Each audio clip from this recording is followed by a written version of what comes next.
Surprise Podcast, the podcast about linguistic discrimination. I'm Megan Figueroa. And I'm Carrie Gillen. Carrie, it was snowing here today. Ah! I know.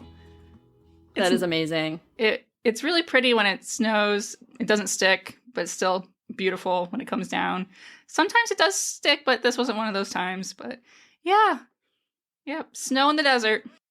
I enjoy when it snows. And actually there it's probably totally fine because it's not going to mess anything up really. Right. The problem with snow is that here, especially in Vancouver, like we just don't have the infrastructure for it. So it just shuts the entire city down. Because you get proper snow. You get actual snow that sticks. It sticks. Yeah. If it doesn't stick, then it's fine. It's like, and that happens too. If it doesn't stick, it does nothing. It's fine.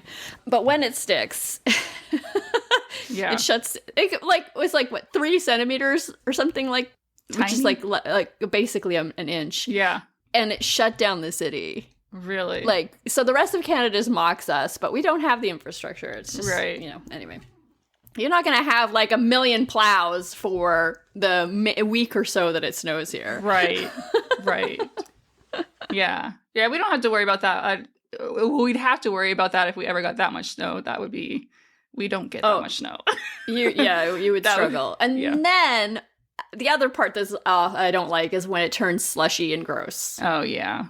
And it gets dirty. Gets really But when dirty. it first falls, it's so pretty and it gets so quiet. Yeah, exactly. Anyway, so got another article from Diego Diaz, and this is about a name change for Powell River. And Powell River is where? It's in British Columbia. Powell River is up the coast, from Vancouver. You have to take at least, I think you take 2 ferries to get there. Okay. So it's a pretty small place. Okay, so Powell River is considering maybe changing its name. Okay. And the First Nations there, like that, their territory, they're called Tla'amin. And back in 2021, they agreed to form a joint working group to start considering maybe changing the community's name. Okay. The community's name. Well, Powell River. Okay. Powell River is named after this dude called Israel Wood Powell, and he was BC's first Indian Affairs superintendent. So you can understand why Tla'amin Nation might want a different name. Yes, right? I absolutely 100% understand why they want a different name. Yeah. Yeah. They're trying to think of new names, and some counselor from Powell River has kind of made up a place name, and he thought it probably sounded like it could be from this First Nations language, but it's not. So he says, step 1, are you in favor of a name change? Yes or no? That's simple. You don't convolute it with Wakawana or whatever name comes out of Tla'amin. Huh. So that's the made-up name. That's a made-up name. It does not sound that much like a Salish language. Yeah, that would be Salish. Yeah, Salish. So, yeah, it doesn't, first of all, it doesn't sound Salish. It just sounds, like completely mocking. Yeah, why wouldn't you just use the language of the community? Simple as that. Well, he doesn't, why would he? He's just saying, he could have, I guess, chosen a name that might have been put forward, although I don't know if any of the names have been put forward yet. Mm-hmm. He's just making something up because he's lazy. Yeah. And racist. Yeah. It seems like something an American politician would do. Oh, well, we have those types here, too. Yeah. Especially small town BC. Oh my God, small town BC can be incredibly racist. Like, some of the worst racism I've ever seen. Really? Huh. Mm-hmm. I just always expect you all to be a little bit better than us, but you're still just human. We're all just humans, and our politics hasn't been completely warped yet, although the Conservative Party is now run by... he's kind of a weenie, but he's also very dangerous, so, fascist adjacent. Yeah. But not fascist. Well... I just say that because he hasn't had power yet, so... Sure, okay. Yeah. So what did does the community have a name that they want? I don't see any ones in this particular article. I don't know, actually. Let's see if I can find anything. I don't see anything. Well, okay, I can't find anything for the town, but they changed the Powell River Regional District name to Catlet Regional District. And Okay. Catlet means people working together. Oh, that's beautiful. Yeah. And that's an actual word from the language of the community. Yes. Yes. Yes, that's what it seems so simple to me to do something like that. Yeah. And my guess is there is a place name either right where Powell River is or nearby that could have, like, that was used and could be reused now, but I don't actually know what it would be. So I don't know. The Comox language is related to Salish, but to Squamish, I mean, but I don't know it that well, so I don't have any. I don't know what the place names were there. Yeah, but my guess is that's what they're considering. No, instead this jackass has to, like, kind of hijack the conversation with his... Yeah, with a fake word that he thinks sounds indigenous or whatever. Yeah, what an asshole. Mm-hmm. Yeah. You don't have to be that asshole. You don't have to be. You really don't. I hope it works out for them and that asshole. Oh, it probably will. I don't know. It probably will. Yeah. Yeah. There's a lot of work going on right now in BC to try to meet the obligations of UNDRIP, the United Nations Declaration on the Rights of Indigenous Peoples. They're trying to change systems so you can actually use the characters that are used in different Indigenous languages, like the 7 in Squamish. So things are changing. Yeah, but they're still jackasses. There's still jackasses out there. And there always will be, unfortunately. Right. We just gotta try and sideline them as much as possible. Exactly. Don't vote for jackasses. Yes. 2024 and beyond. Well, we have a cool episode for you today. Yeah, it's really cool. I always enjoy talking about what language would look like. Yes. And we have some really interesting points from our guest. Yes. So hope you enjoy.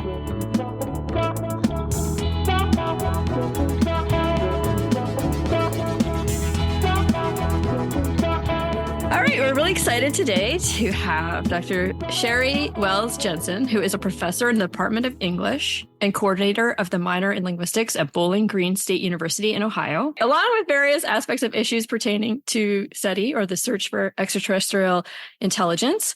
Her research interests include phonetics, Braille, language preservation, TESOL, language creation, and disability studies. She serves on the board of Messaging Extraterrestrial Intelligence, or METI, and she's also the new Barack S. Bloomberg NASA/Library of Congress Chair in Astrobiology, Exploration, and Scientific Innovation. But the reason why we have her here today is because she also wrote a chapter in the new book, Xenolinguistics Towards a Science of Extraterrestrial Language. And the chapter is called Cognition, Sensory Input, and Linguistics, a Possible Language for Blind Aliens. So welcome. Yeah, welcome. So much fun to be here. I'm so excited. Oh, we're so excited too. Yeah, thank you for coming. So the first question, why did you want to write this chapter? The thing with doing xenolinguistics, right, is all of it is fun. You don't wake up in the morning and go, hell, I have to go. It's true. Aliens. All of it's fun and all of it's a mystery. And every time I do anything in this field, it's a surprise to me, sort of how it comes out. And the cool thing about xenolinguistics also is everything's on the table. There's nothing that you can't do because we have, in the terms of how many alien languages we actually have to study, exactly as far as I know, 0, right? So, right. So it's not a Polynesianist and you're like, oh, I think I'll study this today. I'll study these existent verbs. We have no idea, which is glorious.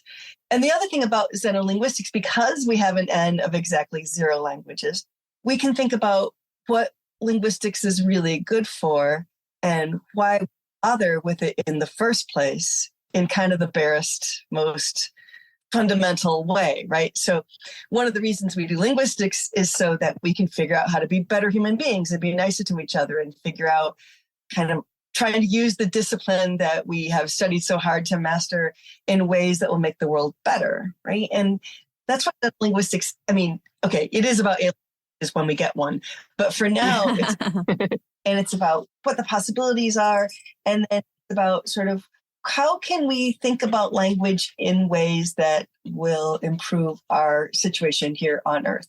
And so since there's all kinds of myths and nonsense about what blind humans are like, it's kind of a twofer, right? I can think about what this language might be like if I get to, if there were such a language. And then I can also think about, well, while I'm explaining that, can I also explain some other things? Can I also do a little reality checking about disability and blind people and language and all that kind of good stuff?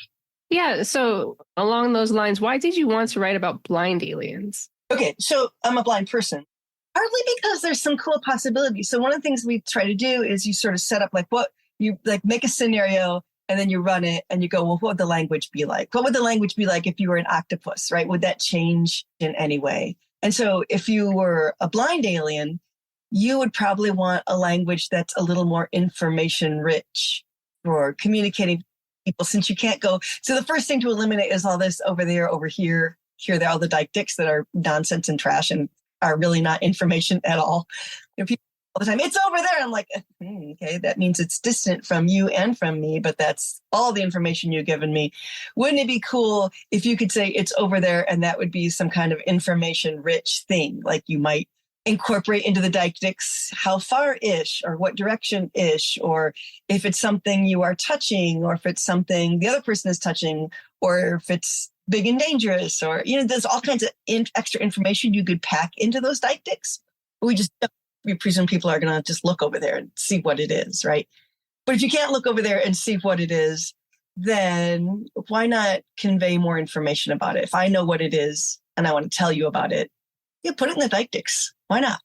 Yeah, and some languages do more of that kind of information packing into deictics than English, but I still found it really interesting, all the possibilities that you had thought of that, of course, me as a sighted person would never even consider, because we do use visual information as much as we possibly can, and so we kind of don't have to consider these things. So I found that section really interesting.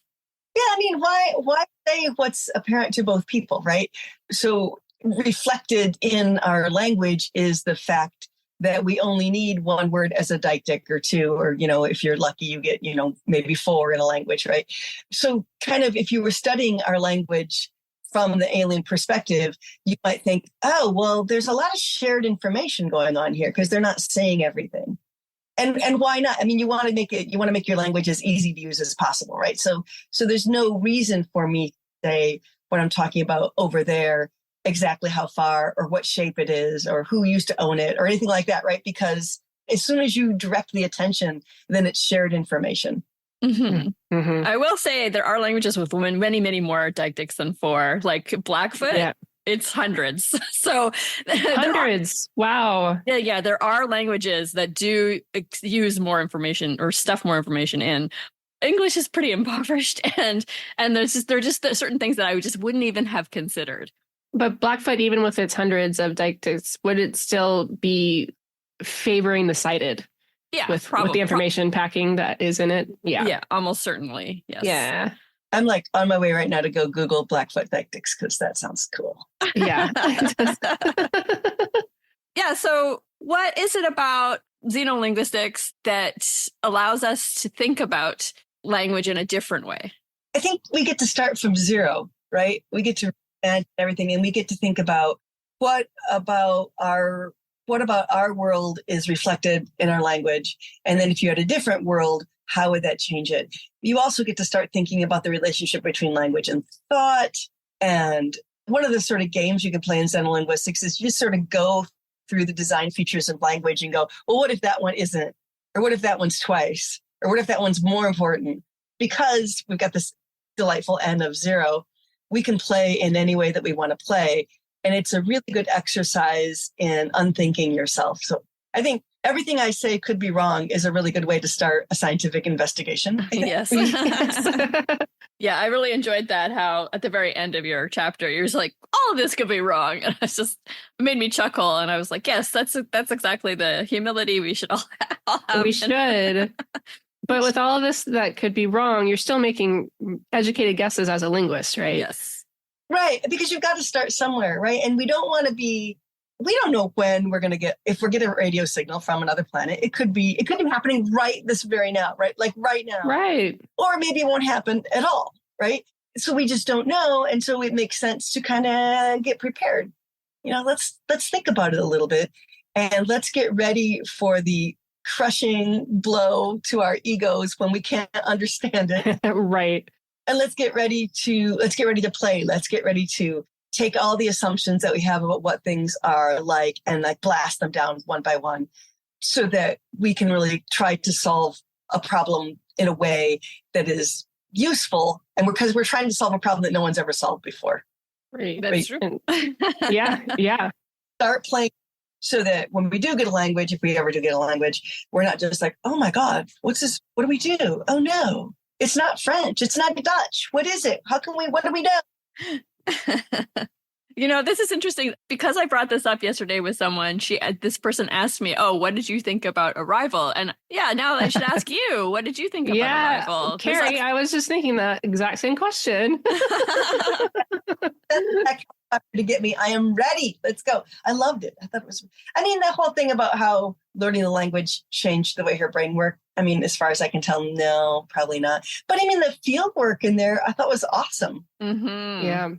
Yeah. They just sort of skipped through the weeks of making no progress and being wrong. They sort of made that part disappear. Yeah, right. Because that's I guess movie not interesting magic to watch. Yeah, I also really loved it. I thought it was great. And yeah, of course, it wouldn't really change the way we think, but I don't care because it is science fiction. And it was an exploration of what if it happened? Like, what if that could happen to your brain? So. No, it's Alien, right? That's my exactly. That couldn't happen is probably a problem, right? So I should be a little more open-minded, go, well, what if it could happen? Exactly. It's way outside of my understanding of what language is like, but that's always what I say my point is, right? Is that we have to forget, but be willing to throw out any individual piece of what we know. It's all possible to burn down, right? We should be able to burn down any piece of it when it suddenly becomes useless to us. Yes, exactly. And it's just such a beautiful story too. Obviously very sad, but very beautiful. And I don't know, I really like it. And I also like the short story that it was based on too. Yeah, both. I just love that movie so much. It is. I'm not a moviegoer. I don't, it's hard to convince me to get up and go to a movie, but I own that one. I play it. That and Apollo 13 are my two go-to movies. Yeah, you really are a space geek. Yeah, total space geek. Well, are there any sci-fi TV shows that you consume that you consume for research? Oh, I'm a Trekkie. I can't help it. Okay. Mm-hmm. Perfect. That I should have guessed. Actually, I got to consult on one episode. Oh, really? Almost died from joy, right? Yeah. When I got that. It was amazing. They wanted an alien language that was really, really alien. And so we tried. We did our best. But it was so amazing. It was so much fun. So I am hopelessly a Trekkie.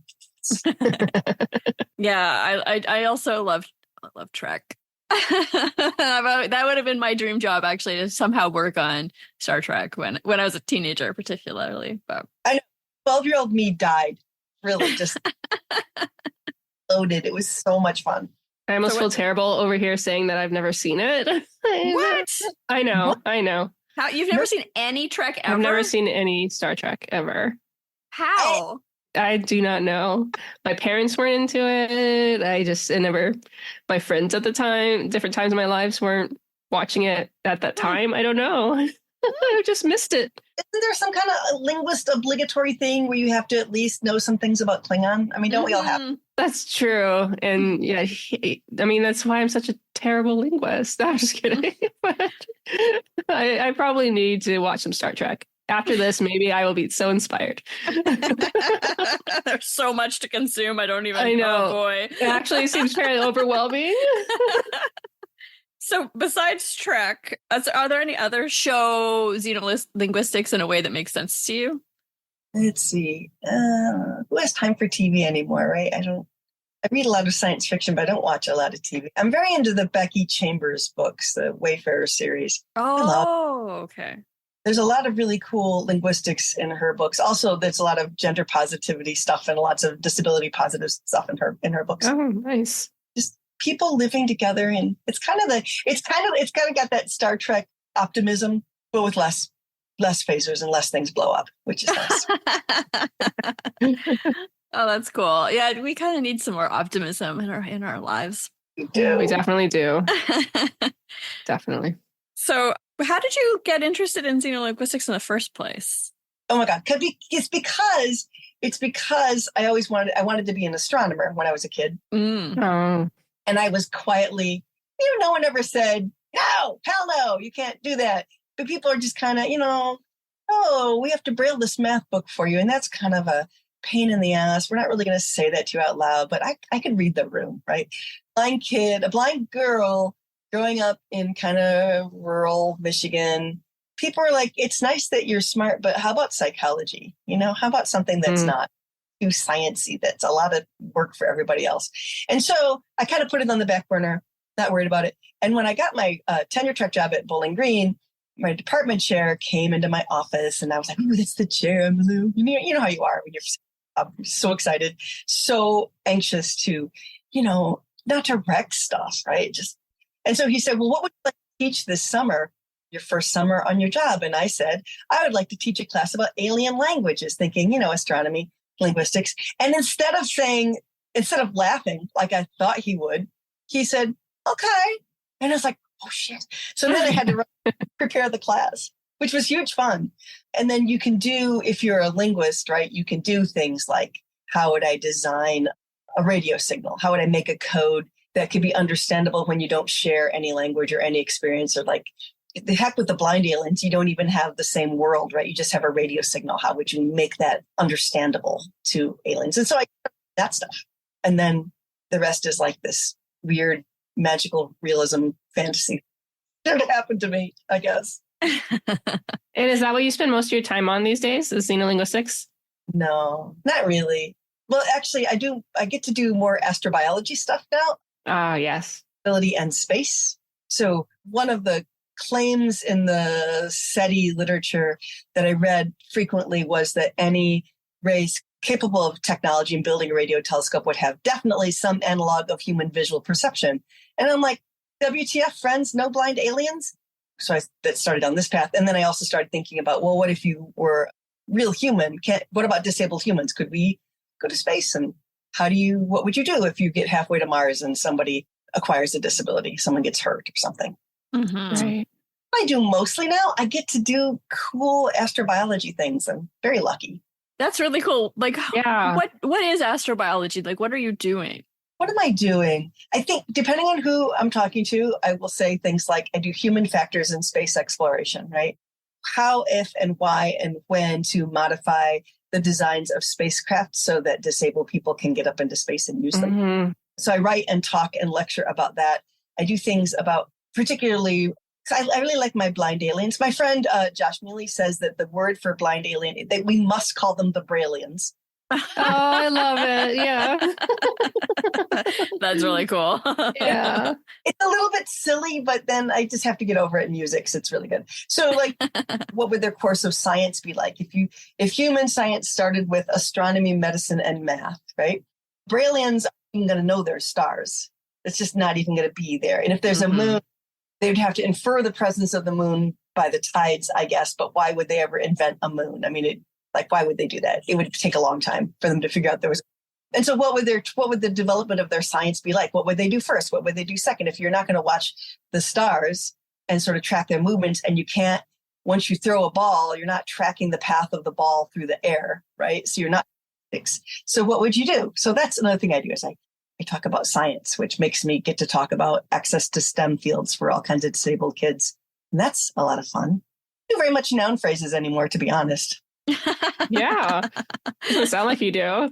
That's okay. Because you're doing other things in relation to linguistics and Yeah. and all of that. You still get to be a linguist at the same time. Yes. And I still do teach the noun phrases thing. I mean, you still have to teach. Yes. So what you're really doing is you're bringing disability studies into these areas that haven't really considered these kind of questions of access before. That's right. I get to do all the fun things. I get to do language. I get to do outer space. I get to do a little bit of helping, a little bit of, advocacy for STEM education for disabled kids. Tenure is a beautiful thing. That's what I've got to say, really. I get to do all these things because no one anymore I'm not worried about getting tenure anymore, right? So I can, Right. I can Yes. play.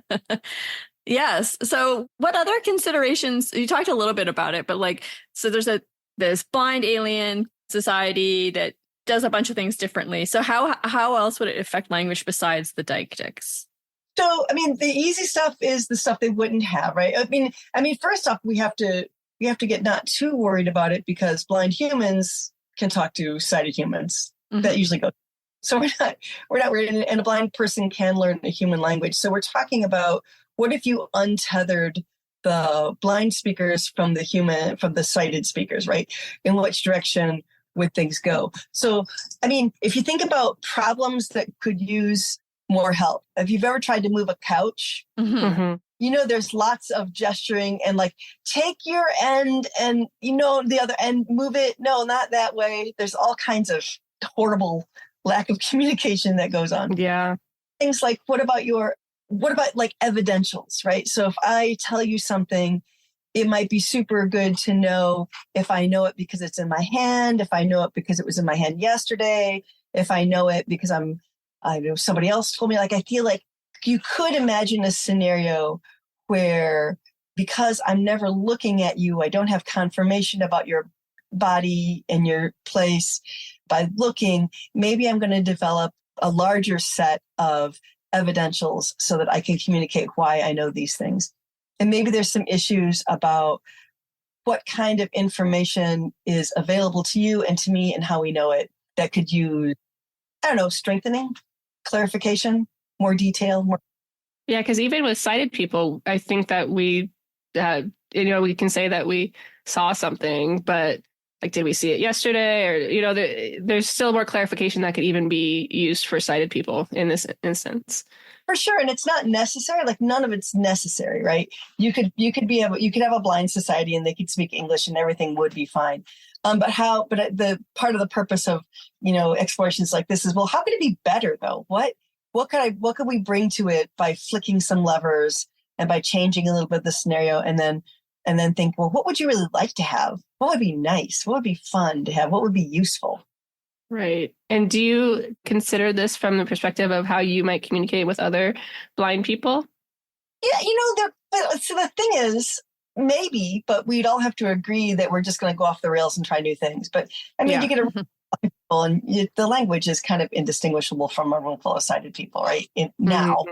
There's some lexical items that we might use other people don't use. We can say things like people talk about a T intersection, right? Which means one line coming together and intersecting or not intersecting, right? Stopping at a cross line, right? Mm-hmm. But we can use the shapes of Braille dots and Braille letters. Oh. So if I have my chairs in a G shape, that means it's a 2x2 matrix. It's a square of 2. Oh, very cool. When if I'm in a band and we're performing and we're a trio, we might stand in the O shape, which basically means a triangle, 2 guys in front and 1 guy slightly back. And so I don't have to say 2 guys in front and 1 guy slightly back. I can say, well, they're standing in an O. Wow. Yeah. I never knew this. This is so cool. Yeah. And so helpful to have that. And it's not necessary, but things like if you leave a 6, so Braille is a matrix of 2x3 dots, right? So if I have a 6-pack of beverages in my refrigerator, they can say, well, is there any left? And I could say, well, there's an M of pop left, which means that there's 3 of them, but it tells you exactly which ones have been used and which ones have not.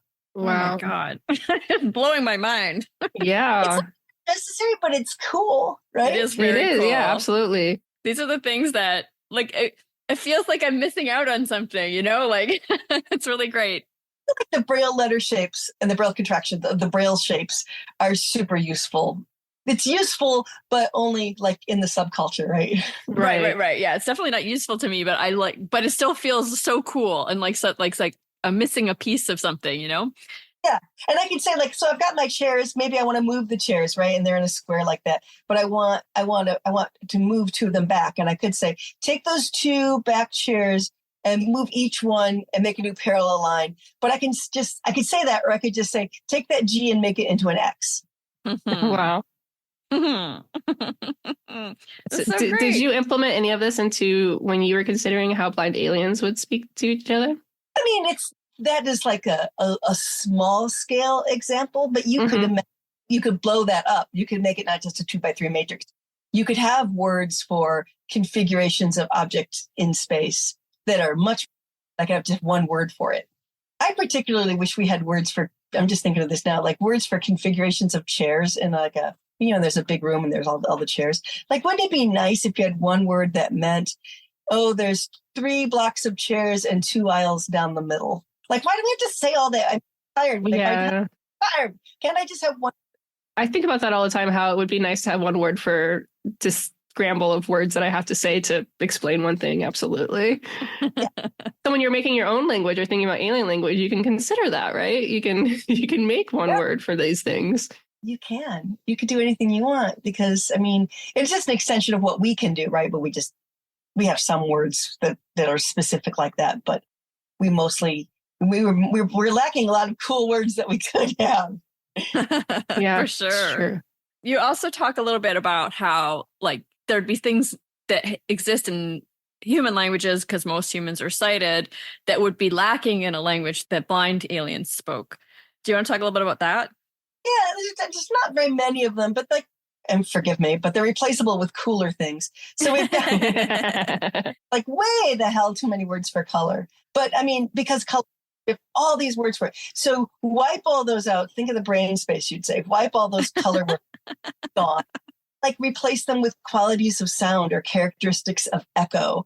Oh, a word for the difference between the sound, like in my little studio here, which is a relatively small room, versus if I go out into the large room in the basement, the quality of the sound changes and you can tell you're in a larger room. Why do I have to go? I need one word for that. So lots of lexical areas that are relatively undeveloped in human languages that you could just expand all kinds of ways. Mm-hmm. And it is analogous to how we've expanded on color as sighted people. Mm-hmm. Yeah. Way too many. It's eggshell true. white versus I don't know, different white. Gallery white. Yeah. Like the brain space that you use to contain those things. Mm-hmm. Yeah, it's absolutely. true. Although I don't think I have used it as much as some other people because, there are definitely people who spend a lot more time thinking about color than I do. Yeah. Some artists, designers, those designers, yeah. All kinds of shades and details that are sum upable in one word, and that's nice. That's nice for them. I'm not mad about it, but I feel like we could do that in other domains too. Yeah, when you mentioned something about like the different instruments having different types of sounds, I was like, oh yeah, that is true. And we don't have a word for that at all. And why don't we? Because like music is a pretty developed field and people do talk a lot about it. But like this is something that's completely lacking. It is because like we say it's a difference in timbre, but then beyond that, we're like, well, what difference? Yeah. Right. Yeah, I don't even know. And you have to be a musician to kind of understand it when you talk about it that way. So would there be like some layperson way of understanding those sounds? And you don't have to be a musician to understand. Yeah, can't I have a word for that? I really wish I could. I want one. Yeah. Yeah. Well, you could invent one and see if it takes off. That's my interlinguistics class, right? Let's invent a word and see if we can make it, see if we can win, right? Let's see if we can spread it. And it lasts it's funny. I put it on the final exam and then it's over, right? Yeah.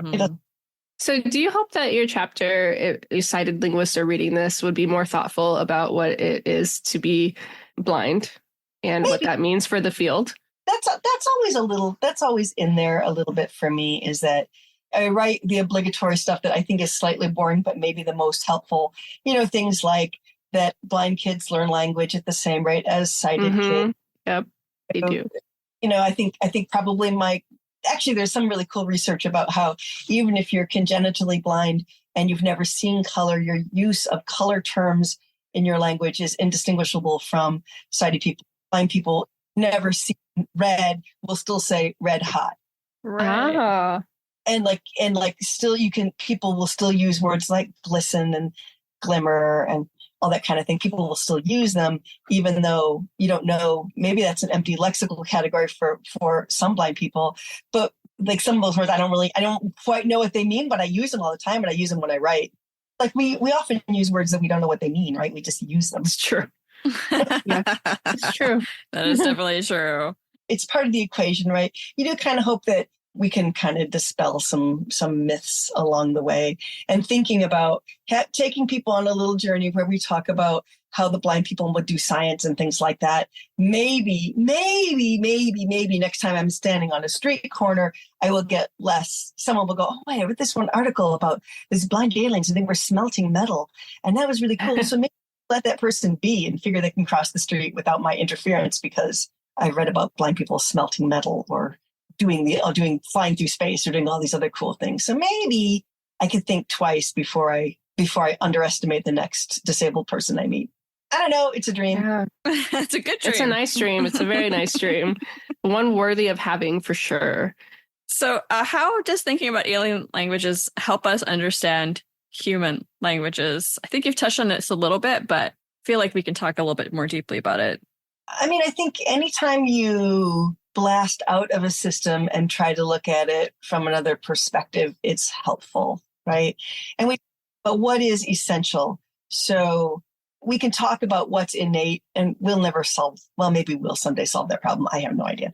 But what is innate and what is necessary? Is it just some kind of hierarchical structure that's necessary? Is that it? Is there just some kind of recursion that's necessary? Like, what do we really have to have a language?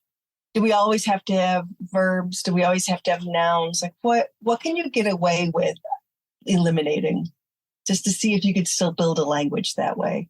And I think it's always good to take things apart, right? And I think xenolinguistics is another impetus for what can I do without, what can I take apart? Why did I make it this way in the first place? Is there a way of rethinking this? Which is always Yeah, I don't think people think of language in that way. Like you can take it apart and put it back together and that kind of thing, like as if it were Legos or some other thing. But it is something that you can do that with, especially in this kind of thinking, these thought exercises that you do with xenolinguistics. Right. And then you can run different scenarios. So I ran a scenario with the blind aliens, but what if we had a 3-armed alien? Like, would that change anything? If you really ran with, they've got their tripods, right? Like, would that necessarily influence anything? It wouldn't have to, but what if it did? Because, the blind aliens could speak one of the human languages. I mean, because we know that sighted people's language, it's all just our language, right? But if you coupled it and just let it run, would being 3, I mean, we would probably, that whole left, right, front, back thing would have to change. Mm-hmm. Right. Yeah. In some ways. And again, maybe we would want to go, and I don't know, we'd want to go with some kind of different directional system, like some languages do, where, it's use cardinal directions or something. But what if you had 3 arms? Would you, if you were a tripod, how would you orient yourself in space? And then how would you talk about that? Don't know. I don't know either. Me neither. And If you were swimming around, then you'd have to talk about up and down in different ways than we talk about up and down. And it's so, I mean, we can only experience things from our own standpoint, I guess. It's nice to be reminded of other standpoints. Well, if nothing else, fun exercise, right? You play the game. Keep everything, but change one factor and then play it out and see where you get. See if you get anywhere cool. See if it makes a difference. See what comes of it. And I just think that kind of intellectual humility where you're like, well, I don't really know what this is going to do, but let's go play. Let's go try it. It's just in general a good thing. I mean, because if you get in the habit of doing that, then you could even do it with relationships. So like, what did he say? What did he mean? Oh, what if he meant this thing? Let's get in the habit of just exploring all the possibilities. Oh, I love that. Mm-hmm. Me too. That's beautiful. This intellectual humility we should all have. Is there a favorite constructed language for an alien species in our vast pop culture? I mean, I have to like Klingon because you have to. Yeah. People who are Klingonists, they're fun people. They like to goof around, and they just all seem like nice people to me. I don't know that I have another one that I like more than Klingon. Oh, that's cool. Klingon's a good choice. Yeah, it's a classic. Oh, I used to run in my intralinguistics. I used to make people invent languages. And so like I have some from there that I really like. One kid made up the language that vending machines speak. And that's amazing. He legit tried, this was so cool. He legit tried to listen to the noises because he decided it was going to be acoustic, right? He was going to have it be, because they can't really move in very many ways, but they do make lots of noises. So he like legit tried to figure out what kinds of roars and thumps and moans and slidey noises, fricative-ish things and stop-ish things that the vending machines made. And then he tried to build around, like make those into words. It was really cool. That's amazing. That's so creative. I love that. Yeah. Yeah, I taught constructed languages one time, and the students were just so creative, and I will never forget that class. It was my favorite. So much fun. So much fun. So much fun. Like one of my students had created a language of the dead, and so everything had to be whispered. Oh my gosh, that's so wow. Yeah. My favorite. So great. Another one of my favorite is someone made up a Dantean language. So then it's all about the levels of hell, and so everything had to have my gosh. or 9. Everything had to have 9 everythings, right? There was 9 tenses. There was 9 this. There were 9 this for the. I love it. Oh my God, what a nerd! I love it so much. And then there was like, well, what can they talk about and what can't they talk about? So any word that had to do with hope or light or freedom was not. It was really fun. That was the taboo, right? The taboo stuff that they couldn't talk about. I love it. Yeah.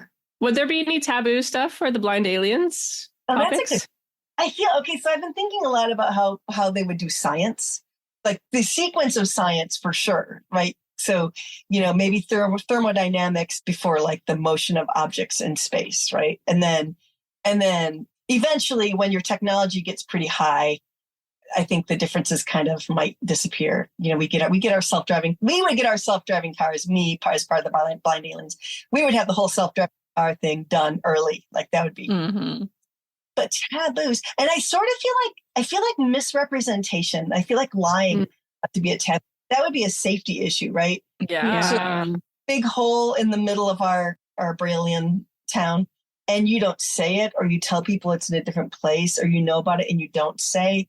Like I feel socioculturally, the other Braillians would have the right to eat you alive, right? Like you cannot. Yeah. You got to be a good citizen, right? A good community member.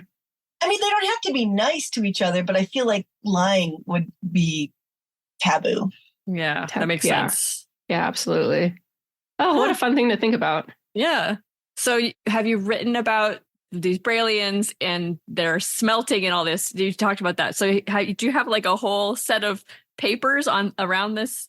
I have a whole set of papers head around this for sure. I wrote one that's still sort of struggling it's in a book that hasn't come out yet. But it's my favorite keynote to give. Like when he wants me to come speak, like, can I tell you more about the Braillians? Can we talk about Braillians and their science? Can we do that? Yes. Can we talk about like smelt we'll use? Like that's the thing I always want to talk to people about, because so much fun. And how would you do something super dangerous like smelting? Like how would you start that out?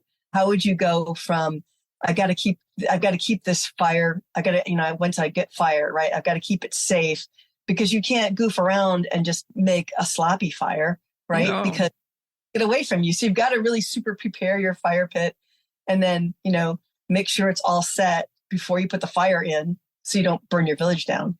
And at the same time, you don't necessarily need lamps in your house. So there'd be less, like there'd be less Chicago fires, right? No one's going to kick over a lamp because you don't have a lamp, right? So you're not, but you might burn down your house because you've got a fire in there for heat. Yes. But you wouldn't have to have these super dangerous, like people do this crazy ass thing where they carry open flame around, you know? Mm-hmm.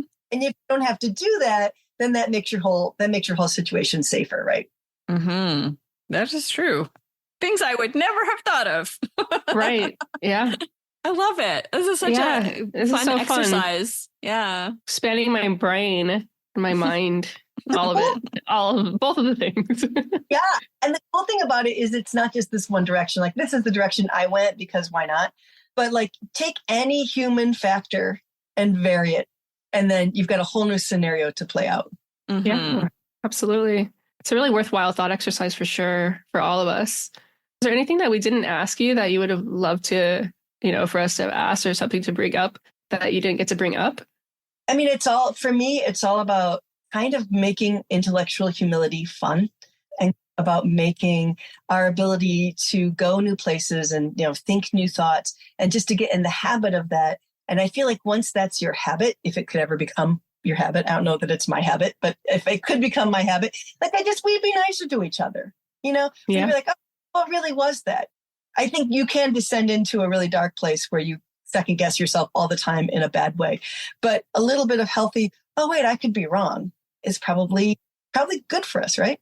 Yes, it's important. It's so important. That's a lovely message to end on. Yeah. What do you think, Carrie? Yeah. That was really great. Thank you so much for talking about your Braillians. I love it. Thank you so much. I'm geek and vocal. And we always leave our listeners one final message. Don't be an asshole. Don't be an asshole. Don't be an asshole. Thank you so much. Yeah, thank you. The Vocal Fries podcast is produced by me, Carrie Gillen. Theme music by Nick Granum. You can find us on Tumblr, Twitter, Facebook, and Instagram at Vocal Fries Pod. You can email us at vocalfriespod@gmail.com, and our website is vocalfriespod.com.